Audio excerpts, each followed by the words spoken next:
Kain kafan yang dibasuh air Zam-Zam. Cerpen Zainul Mutakin, Tribun Jabar.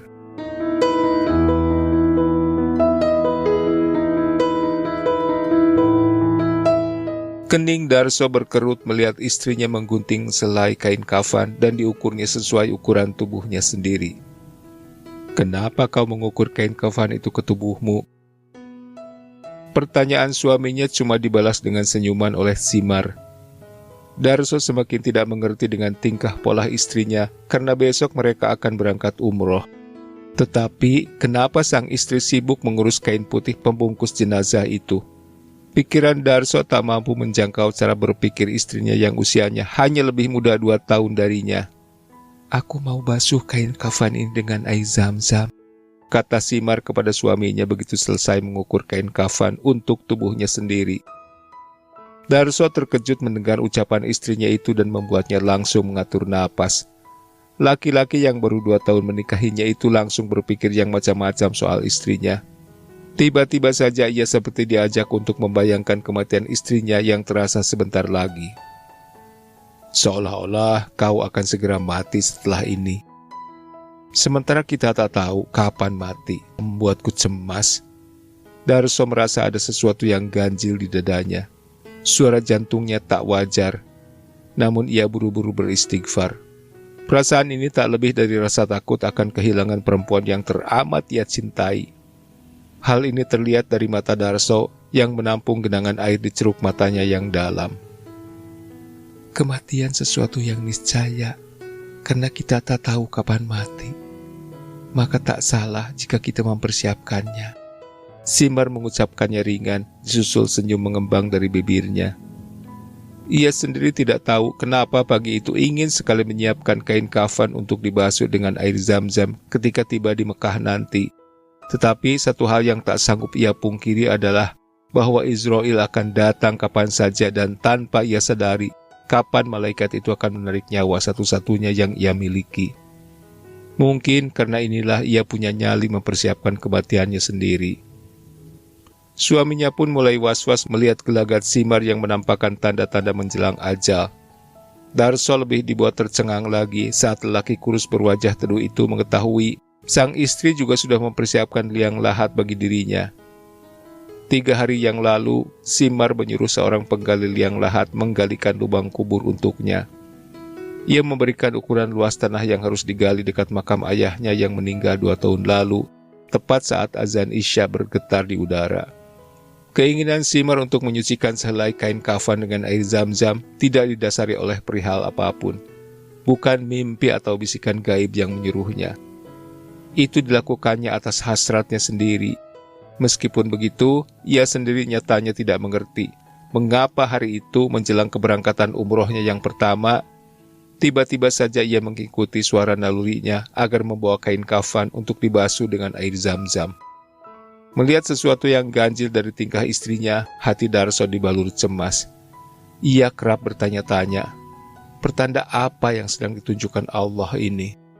Pertanyaan itu ia pendam sendiri di dasar hatinya. Belakangan ini, Simar pun sering ingin bermanja-manja dalam rangkulan suaminya. Bagi Darso ini tak biasa dilakukan istrinya, sebab selama menikah Simar tak semanja sekarang ini. Kalaupun istrinya ingin dimanja, tak pernah terasa berlebih seperti ini. Ditinggal sebentar, Simar langsung merajuk. Darso merasa sangat bahagia sebab ia merasa dengan ini betapa sejatinya sang istri sangat mencintainya. Tapi di lain sisi ia merasa khawatir. Baginya, tak wajar Simar bertingkah macam itu. Gerimis halus basah di kaca jendela. Darso tak mau berpikir yang bukan-bukan soal istrinya. Ia pun beranggapan, bisa jadi tingkah Simar begitu lantaran perempuan itu tengah hamil 3 bulan. Bulan sebulat semangka menaiki dinding langit. Dari luar jendela terdengar angin berkesiur pelan. Darso melihat istrinya yang baru saja terlelap di pangkuannya. Dengan pelan, ia rebahkan kepala Simar di atas bantal. Ia pandangi pula wajah istrinya yang tampak lebih terang dari sinar bulan yang memantul di bibir jendela. Ia mencium kening Simar sesaat sebelum ia mencoba memejamkan matanya di sisi istrinya tersebut. Darso tak ingin liang kubur yang disiapkan Simar adalah pertanda datangnya ajal yang diisyaratkan alam kepadanya. Karena jika hal itu benar terjadi, Darso tak tahu lagi apa yang mesti diperbuat. Walaupun begitu, Darso juga sadar sesadar-sadarnya bahwa betapa kematian sejatinya akan menghampiri siapapun yang bernapas. Oleh karena itu, ia berusaha meyakinkan dirinya kelak jika Simar benar akan meninggal sepulang dari umroh atau setelah melahirkan anak satu-satunya. Darso akan menerima selapang-lapangnya. Meski pada hari itu mungkin dadanya akan terbelah dan air matanya akan mengucur. Dengan susah payah Darso berusaha memejamkan mata yang sedari tadi seolah tak bisa dikatupkan, sebab selalu dibayangi oleh ucapan Simar perihal kematian. Darso jadi ingat pada gurunya Kiai Misbah, seorang pengasuh pesantren di Madura. Dulu Kiai Misbah melakukan hal yang sama seperti apa yang dilakukan Simar kali ini. Kepada santrinya, Kiai Misbah meminta digalikan kubur di dekat istrinya yang lebih dulu meninggalkannya. Dan benar saja, 3 hari setelah lubang kubur itu digali, Kiai Misbah menghembuskan napas terakhirnya saat ia sedang sholat mengimami santri-santrinya di masjid. Ia tak bangun-bangun dari sujudnya. Begitulah manusia pilihan, setidaknya ia bisa membaca pertanda yang disuguhkan Allah kepadanya sehingga bisa dipersiapkan kematiannya sendiri. Darso ingat ucapan ini dilontarkan oleh salah seorang pelayat yang menghadiri pemakaman Kiai Misbah. Mengingat kejadian itu, Darso jadi menerka-nerka. Apa Simar termasuk manusia yang dipilih Tuhan untuk mengetahui pertanda kematiannya sendiri? Sesaat kemudian, ia baru bisa memejamkan matanya setelah kegelisahan di dadanya mulai menghilang sedikit demi sedikit. Kedatangan Simar beserta sang suami dari Tanah Suci disambut sukacita oleh keluarga dan tetangga dekat. Wajah Darso tidak terlihat seperti biasanya. Wajah lelaki itu kian menakjubkan, tetapi wajah Simar tak kalah menakjubkan pula. Keduanya sudah membasuh wajahnya dengan air zam-zam. Kerabat yang datang banyak bertanya soal Ka'bah, Masjid Nabawi, dan segala sesuatu yang berhubungan dengan Tanah Suci. Namun di sela-sela perbincangan itu, secara tiba-tiba Simar berujar, "Aku pun sudah membasuh kain kafan ini dengan air zam-zam. Sebentar lagi akan kupakai kain ini." Sontak semua mata tertuju kepadanya. Darso berusaha menahan degup jantung yang secara tiba-tiba pula seperti akan lepas dari tangkainya. Sejenak di ruang tamu itu hanya detak jam yang terdengar morat-marit di atas dinding. "Apa maksud ucapanmu itu, Simar?" Wajah serius yang ditampilkan Simar membuat salah seorang tetangga yang ikut menyambut kedatangannya jadi bertanya sekaligus merasa terkejut. Semua orang kelak pada saat kematiannya pasti akan pakai kain kafan ini. Ini dibasuhnya biar berkah. Darso mendahului jawaban yang akan dikatakan istrinya.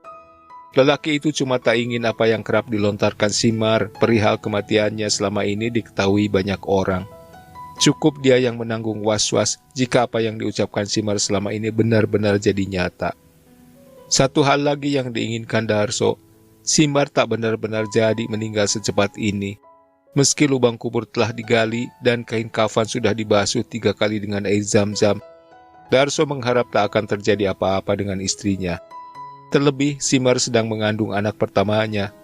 Dengan doa-doa yang kerap dipanjatkan Darso agar istrinya dipanjangkan umur, ia yakin Simar akan terus menemaninya hingga usia senja.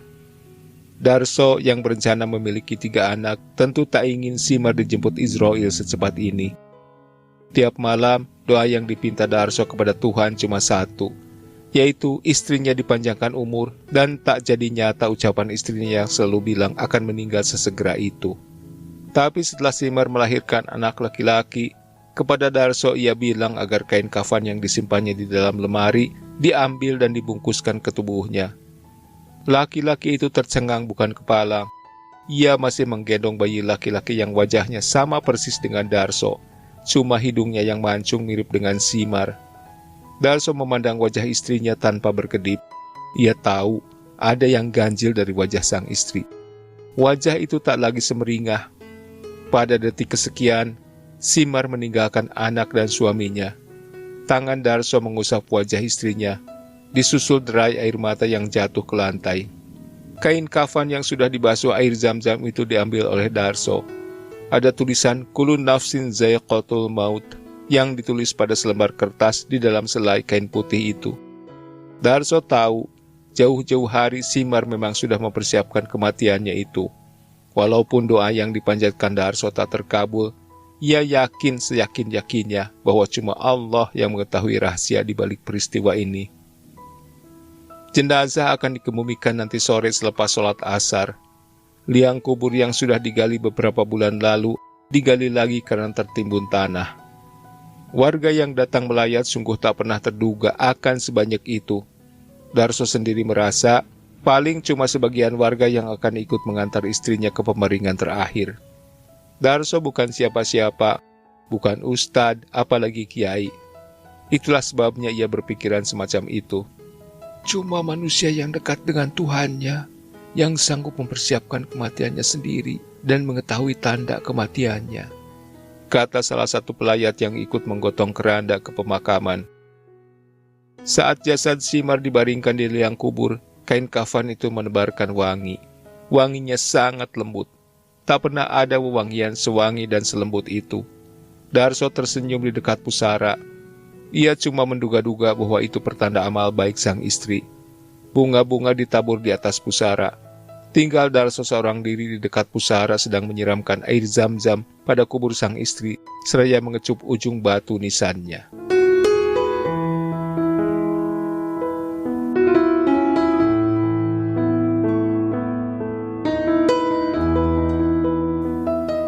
Terima kasih sudah menyimak. Tata dan Nami Hajab pamit. Selamat menikmati hari yang menyenangkan.